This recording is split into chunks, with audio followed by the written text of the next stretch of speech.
20대 초반에 시골에서 섬길 때 일이었습니다. 이때에 섬기던 중에 이제 교회가 사역자가 없다가 새로 부임한 전도사님이 있었어요.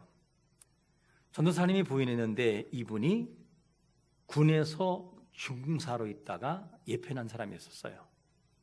그런데 이 사람의 별명이 뭐냐? 불도저. 40대 초반인데 별명을 우리가 붙인 이름이에요. 불도저. 한 번 딱 하기로 마음을 먹으면 끝을 보는 사람이었어요. 그냥 되게 만들어 놓는 그런 분이었어요. 그분과 함께 당시 젊은 청년들, 학생들이 열심히 봉사해서 교회가 많이 성장을 하고, 그리고 참 좋은 일이 많이 있었어요. 그때에 사역자가 7명이 나왔어요. 목회자가. 그 시기에. 이런 상황이 있다가 이제 저는 열심히 봉사하다가 군에 입대했습니다. 군에 입대한 다음에 들려오는 소식이 뭐였냐면 40대 초반 되는 전도사님이 돌아가셨다는 거예요. 마음이 먹먹했어요. 그렇게 열심히 하던 그분이 왜 돌아가셨을까? 본인가 쓰러져가지고 그냥 사망을 해버린 거였었죠. 40대의 젊은 나이에 남겨둔 사람은 젊은 사모님, 시어머니, 그리고 두 아들이었어요. 이들을 남겨놓고 그냥 훌쩍 떠난 거였었어요.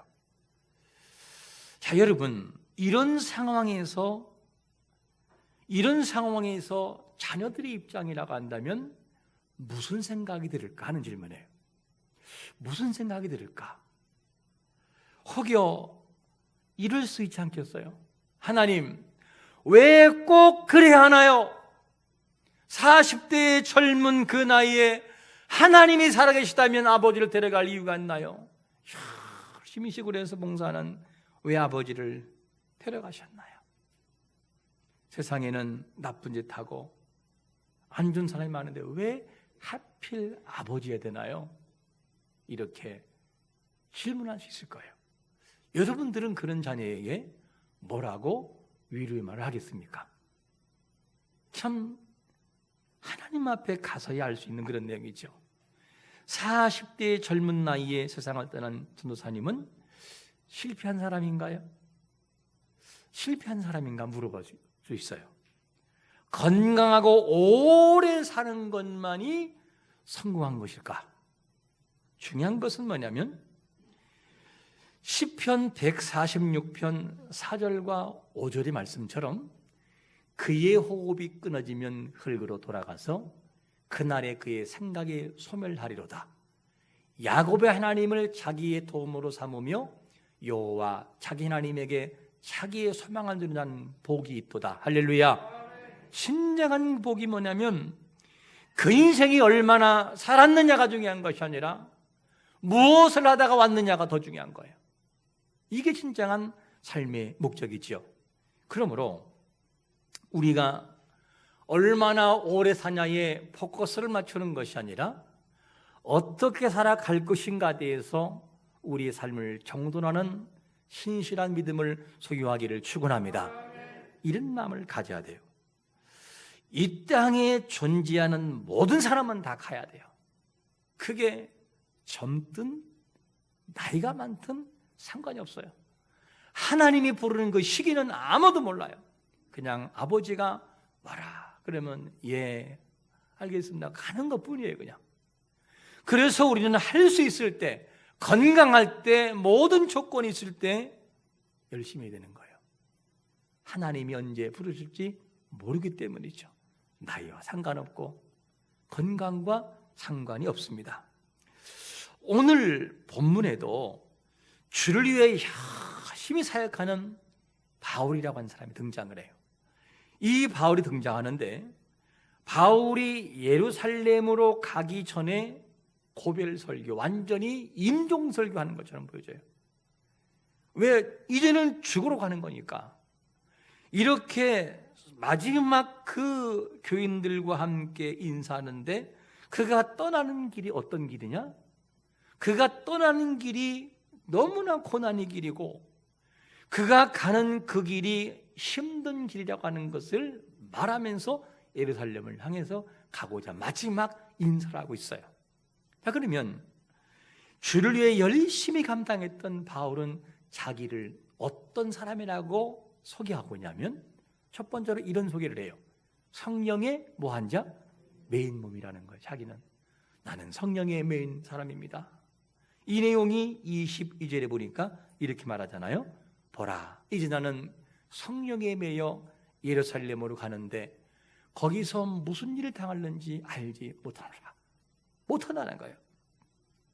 바울은 성령에 매인 사람, 이 말을 좀 원문에 가깝게 해석한다면 바울은 성령 하나님께 묶여있는 사람, 성령 하나님께 속박된 사람, 원문에서는 그런 뜻이에요.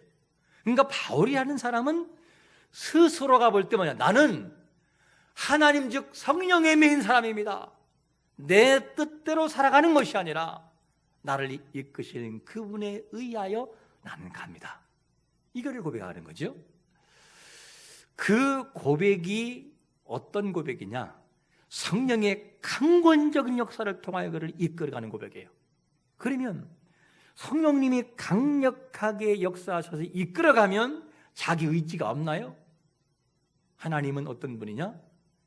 우리에게 인격적으로 다가와요. 우리에게 감동을 주지만 자기 의지를 어떻게 하느냐 하나님께 드리기를 원하셔요. 그러니까 바울이 강권적인 성령의 역사를 통하여 그 길을 걸어가지만, 그러나 바울의 즐거운 마음으로 자원하는 마음을 가지고 예루살렘으로 향했다, 그 말이에요. 자원의 마음. 여러분, 우리가 하나님 일을 할 때 억지로 하지 말고, 사람을 바라보고 하지 말고 하나님과 나의 관계에서 자원과 감사와 감격으로 하나님께 나가는 자가 되시기를 축원합니다. 이 마음이 꼭 있어야 돼요. 바울을 향하여, 바울이 향하는 예루살렘 길은 고난의 길이었어요. 참 힘든 길. 우리가 분명히 하나님의 자녀가 맞아요. 그런데 하나님의 자녀가 맞기는 맞는데 우리가 가는 그 길에 크고 작은 어려운 문제가 도사리고 있어요. 꼭 있어요. 어떤 사람은 하나님의 일을 하다가 실족해가지고 오랜 시간 아파하는 사람도 있어요. 그것 때문에 오랫동안 교회를 쉬고 나오지 못하는 그런 분도 있어요. 이와 같이 우리에게는 주님을 믿는 길이지만 고난이 다가오게 되죠. 그래서 그 고난의 길을 우리가 예측하지 못하면 안 돼요. 내가 왜 예수 믿는데 고난을 받지? 아니에요. 만약에 예수님을 믿는 것 때문에 모든 것이 다 형통으로 뒤바뀐다면 세상에 예수 안 믿을 사람 없어요.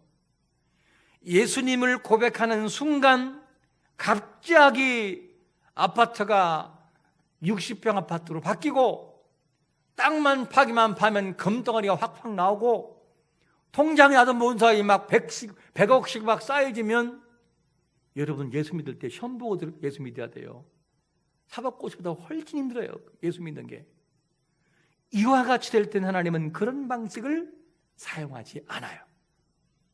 때로는 그 예수 믿고 가는 그 길에 바울이 예루살렘에 가는 것처럼 고난도 놓고 행복도 놓고 슬픔도 놓고 웃음도 놓아요. 같이 병행되게 만들어 놓아요.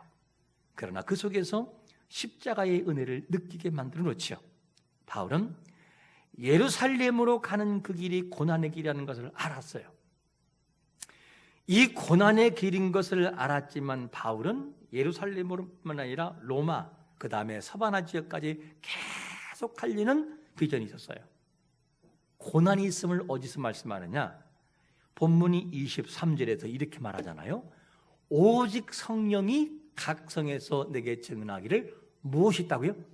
결박과 환난을 기다린다. 자, 이 내용을 보면 이 말을 좀 더 풀어 설명하면 바울이 가는 그 모든 길에 압박과 궁핍과 곤고가 있다는 거예요. 그런데 바울이 받는 이 압박과 궁핍과 곤고는 일회성이 아니라는 거예요. 원문에서 보면 현재 진행형, 계속해서 사역 가운데 있겠다는 거예요. 그러니까 바울이라고 하는 이 사람은 자기 사역에 있어서 특별히 예루살렘으로 가고자 할 때 나에게 고난이 없으니까 나는 그냥 갈 거야, 이게 아니고 고난이 있음을 알았어요. 일회성이 한 번이 아니고 계속 너에게 고난이 있을 것이다. 네가 복음을 전하지만 너를 핍박하는 자가 있을 것이고, 네가 바른 삶을 살아가지만 너를 곤란에 빠뜨리는 사람이 있을 것이고, 너를 정말로 힘들게 할 사람이 있을 것이다. 이거를 알려주었죠. 그런데 그럼에도 불구하고 계속 다가오는 고난이 있음을 알면서도 바울은 어떻게 하느냐? 자기가 가는 그 길을 포기하지 않아요. 사명을 끝까지 감당해요. 왜? 성령의 메인 몸이기 때문에 그 길을 걸어가요. 한때는 목회자의 인기 순위가 몇 손가락 안에 들어갔던 때가 있었어요. 그런데 요즘에는 몇 손가락에 들어가지도 않아요. 왜 그러냐? 목회 그 길이 힘들다는 거예요. 점점점 신학생은 줄고 있어요. 나중에 이제 부교육자를 쓰려고 싶어 해도 쓸만한 사역자가 없는 거예요. 앞으로는 더 할 거예요. 이제 실제 이제 신학생뿐만 아니라 사역자들이 그 길을 떠날 거예요. 왜? 힘드니까. 사람들이 그 길을 가지 않는 이유가 뭐냐면 사람을 다루는 이 모든 사람을 상대하는 것이 너무 힘들다는 거예요. 골치 아픈 일은 하기 싫다는 거예요. 그냥 내 신앙생활 내가 하고 할 말하고 그리고 살지 그 길을 걷지 않겠다고 하는 거예요. 뭐냐? 지금의 사람들의 생각으로 가고 있다는 것이죠. 이 아니면 나 혼자 편한 신앙생활 하면 되지 뭐 하려고 그렇게 골머리 썩냐는 거죠. 이렇게 이제는 가고 있어요. 그런데 바울은 어떻죠? 바울이 가는 그 길은, 예루살렘으로 가는 그 길은 압박과 궁핍과 곤고가 분명히 있다라고 성령 하나님이 알려주어요. 바울아, 너의 고난이 있을 거야. 그런데 바울은 가고자 하는 사명의 길을 수정하지 않아요. 그대로 그 길을 걸어가요. 그 길을 그대로 가고 수정하지 않고 계속해서 그 길을 가는 것을 보게 됩니다. 선교로 불타오르는 바울의 마음을 꺾을 수가 없었고 막을 수가 없었어요. 이게 바울의 심정이었습니다. 주의 이름으로 직분을 감당할 때 행복도 있으나, 그러나 반면에 많은 눈물도 있어요. 이거를 우리가 알고 살아가야 돼요. 예수님이 아니면 갈등할 필요가 없다니까요. 뭔 갈등을 합니까? 싸우고 말지 그냥. 예수님이 아니면 융통성이 없는 사람이란 말을 들을 이유도 없어요. 그런데 때로는 예수님 때문에 참아야 되고 남들이 다 가는 그 길을 멈추고 돌아서야 될 때도 있어요. 예수님이 아니면 화끈한 사람이 될 수 있어요. 적당히 타협하고 가면 되는 그 길이니까. 그런데 우리는 그럴 수가 없어요. 성령의 메인 사람들은 그렇게 살아가면 마음을 그냥 하나님이 두지를 않아요. 우리는 이거를 알아야 돼요. 하나님이 기뻐하시는 삶을 살기 위해서 대인관계 때로는 어려울 때 있어요. 그리고 친지와의 관계 곤란할 때가 있어요. 그리고 가족 관계에서도 굉장히 힘들어할 때가 있어요. 왜냐? 예수님을 믿는 그 길이 그런 것이 포함됐기 때문에요.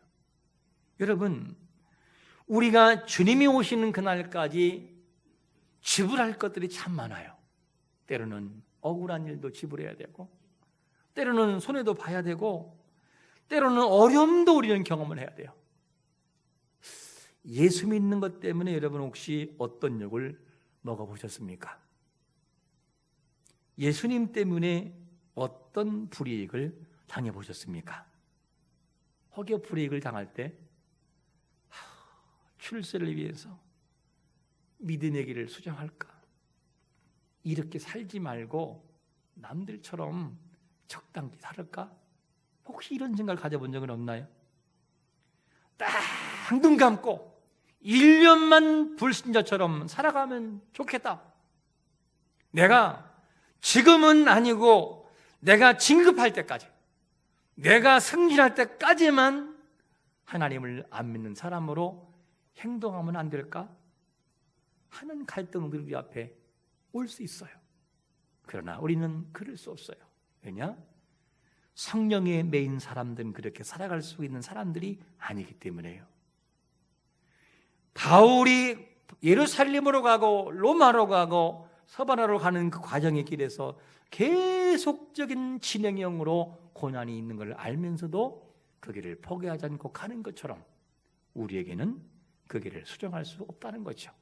힘들어도 가야 하는 그 길이 사명의 길이에요. 그게 믿음의 사람들의 길이고. 그러면 대체 바울의 마음속에는 무엇이길래 고난이 있음을 알고도 그 길을 즐거운 마음으로 가는 것일까? 우리가 잘 아는 말씀이죠. 우리 한번 같이 갈라디아서 2장 20절을 읽어봅니다. 시작. 내가 그리스도와 함께 십자가에 못 박혔나니 그런즉 이제는 내가 사는 것이 아니요 오직 내 안에 그리스도께서 사시는 것이라. 이제 내가 육체 가운데 사는 것은 나를 사랑하사 나를 위하여 자기 자신을 버리신 하나님의 아들을 믿는 믿음 안에서 사는 것이라. 할렐루야. 삶이 다르잖아요. 목표가 달라요. 그 중심에 하나님을 향한 그 마음이 분명하니까 그를 꺾을 수 없어요. 성령으로 불타는 바울의 마음이 바울의 마음을 박해나 그러나 환난이나 그 곤고가 꺾을 수 없어요. 이게 바울이 성령에 매인 삶의 모습이었습니다. 그렇게 사명을 감당해요. 참 신앙은 은밀한 가운데 하나님을 깊이 만나고 이 만난 거룩한 경건과 영성이 세상에 나가서 빛을 발하는 것이 신앙의 길이에요. 그게 신앙입니다. 그 신앙을 가지고 나가는 자는 변함이 없어요. 꺾을 수가 없다니까요. 목숨을 내놓으라고 해도 내놓을 수 있어요. 그런 삶을 살아갑니다. 그러므로 하나님의 사람은 고난의 십자가를 피하려고 하지 말아야 돼요. 피하려고 하지 말고 고난의 십자가에 숨겨진 행복을 경험하면서 그 길을 걸어가는 사람들이에요. 그게 하나님의 메인, 성령이 메인 사람들의 모습인 것입니다. 이 모습이 우리에게 꼭 필요하죠. 무엇에 메인 사람들을 한번 질문해 봐야 돼요. 우리는 무엇에 메인 사람인가? 바울이 성령에 매여 그렇게 가는 것처럼 그 길을 걸어간 사람들인가? 아니면 세상의 그 무엇에 매인 사람인가? 나는요, 성령에 매이지 않아도 상관없고 그 사명 그렇게 나에게 감당 안 해도 괜찮아요. 이 땅에서 행복하게 살면 됐지요. 뭐 그렇게 고민합니까? 라는 사람이 있습니까? 그런 사람을 향해 주님은 이렇게 말씀합니다. 우리 한번 같이 누가복음 12장 20절을 읽어볼까요? 시작.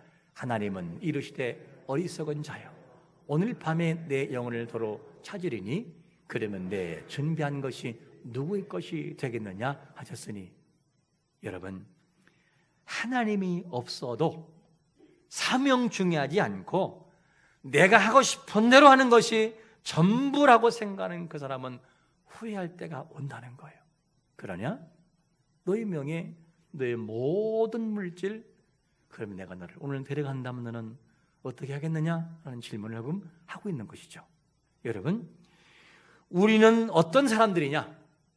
바울이 성령에 매여 예루살렘을 향하고 로마로 향하는 것처럼 우리는 성령에 매여 그리스도의 십자가를 통해 함께 걸어가는 그리스도의 인들의 삶인 것을 믿으시기를 축원합니다. 그런 인생은 함부로 살아갈 수 없어요. 내 뜻대로 살아가서는 안 된다는 것이죠. 그거를 바울은 알고 믿음의 길을 걸어갑니다. 그러면 이 바울은 하나님이 자기에게 부여하신 사명, 이 사명을 위해서 고난도 감수하고 그 길을 끝까지 걸어가요. 무엇까지 거느냐? 두 번째로 뭘 거느냐? 생명까지 걸어요. 생명까지. 이 내용이 24절에 보니까 뭐라고 말합니까? 내가 달려갈 길과 주 예수께 받은 사명 곧 하나님의 은혜의 복음을 증언하려 하는 일을 마치라면은 나의 생명조차 조금도 귀한 것을 여기지 아니한다는 거죠. 생명조차. 바울은 자신이 달려갈 길이 분명한 사람이었어요. 자신이 무엇을 위해 살아야 될 사람인지를 분명히 알았고 자기는 이방인의 사도로서 거룩한 일을 감당해야 되는 사람이라는 것을 알고 갔어요. 그런데 하나님이 자기에게 부여하신 사명을 감당하기까지 사실 지불할 게 많아요. 때로는 손해를 볼 때도 있고요. 참 억울할 때도 많고요. 그리고 눈물이 나올 때도 많아요. 나의 것을 내려놓아야 될 그럴 때도 있어요. 그래야 하나님의 이름이 높아지기 때문에. 2009년 미국 캔자스주 고등학교에서 육상 선수권 대회가 있었어요. 경기는 여자 3200m 경기였습니다. 그런데 이 경기에서 우승으로 들어온 팀이 있었어요. 릴레이 계주니까 1등으로 딱 들어왔는데 심판 판정이 뭐냐? 실격패라는 거예요.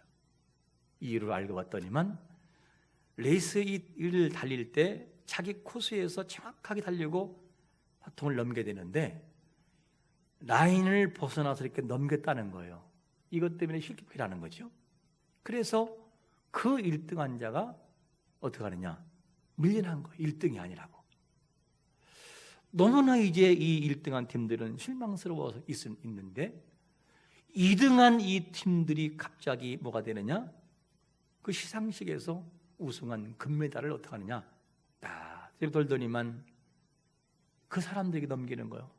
실격패 당한 그 사람. 이거는 당신들의 것이라고, 우리 것이 아니라고. 사람들이 너무너무 놀랐어요. 어떻게 저럴 수 있을까? 18세밖에 되지 않는 그 사람들이. 그래 감독에게 물었어요. 아니 어떻게 이렇게 할 수 있느냐? 스포츠 역사상 이런 일은 처음 본다.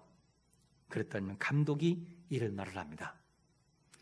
우리의 금년 표어는 우리의 영광을 위해서가 아니라 하나님의 영광을 위하여 뛰는 것이었습니다. 이렇게 말해요. 나의 영광이 아니라 우리의 목표는 하나님의 영광을 위한 목표랍니다. 이것이 기사화가 돼서 나가기 시작을 했어요. 그리고 그들의 행동을 통하여 하나님의 이름이 크게 높아진 실화가 있습니다. 여러분, 하나님이 우리에게 맡겨주신 사명에 대해서 어떤 의식을 가지고 살아가십니까? 하나님이 우리에게 맡겨주신 사명은 우리에게 어떤 위치를 차지하고 있는지를 물어봐야 돼요. 그 사명은 나에게 어떤 위치를 차지하는가? 사명.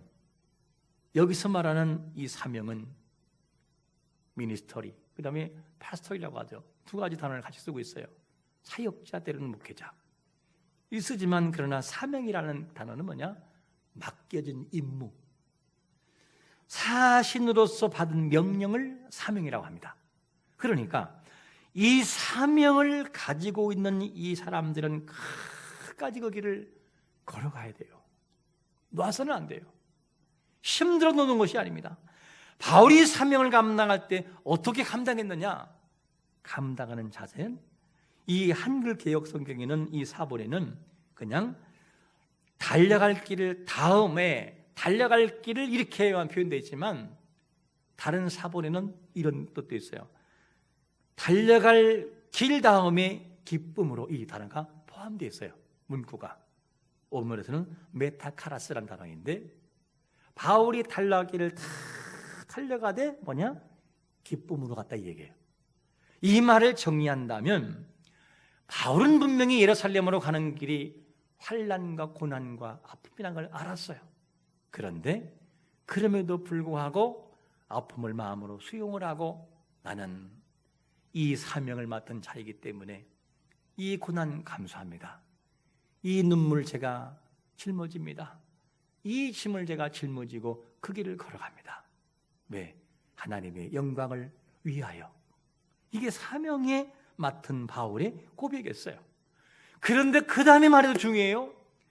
달려갈 길을 마친 다음에 그 다음에 이 바울이 전하는 복음이 어떤 복음이냐? 하나님의 은혜의 복음이라고 해요. 은혜의 복음. 은혜라는 말이 뭐죠? 은혜. 우리가 아는 것처럼 카리스죠, 은혜가. 근데 이 은혜는 뭐냐?